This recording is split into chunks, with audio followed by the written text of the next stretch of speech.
দিনটা ছিল ৯ মার্চ। আমার এক জেঠিমা শাশুড়ির নাতনির মুখে ভাত মানে অন্নপ্রাশন ছিল। তো তার জন্যই আমি আর আমার হাজবেন্ড দুজনেই কিন্তু রেডি হয়ে সন্ধেবেলা বেরিয়ে পড়েছি। আমার শাশুড়ি মা কিছু কারণে যেতে পারেনি।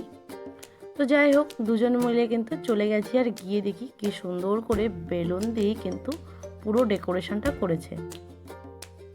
এত ব্যস্ততার মধ্যে আমি কিন্তু ভিডিওটা আপলোড করতে একটু লেট করে ফেললাম।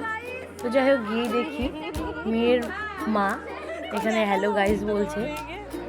আর এটা ছিল পুচকিটা, আর এটা ছিল মেয়ের জেঠিমা, আর এটা ছিল মেয়ের ঠাম্মি মানে আমার জেঠিমা শাশুড়ি।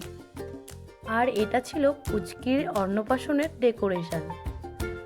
আর পুচকি যেহেতু ছোট, কি করবে, পুচকি তো মায়ের কোলে ঘুমোচ্ছে। তারপর সবার সাথে গল্পগুজব করে চলে গেলাম স্টার্টার কাউন্টারে। স্টার্টারে ছিল জিলিপি, কফি, পকোড়া আর ছিল ফুচকা। প্রথমেই কিন্তু কফি আর পকোড়া খেলাম, আর তারপরেই কিন্তু চলে গেলাম রাবড়ি দিয়ে জিলিপি নিতে। আর রাবড়ি দিয়ে জিলিপিটা খেতে কিন্তু আমার খুব ভালো লেগেছিল। ফুচকাটা আর খাইনি। তারপরে চলে গেলাম মেন কোর্সে, খাওয়া দাওয়াটা শেষ করে নিলাম।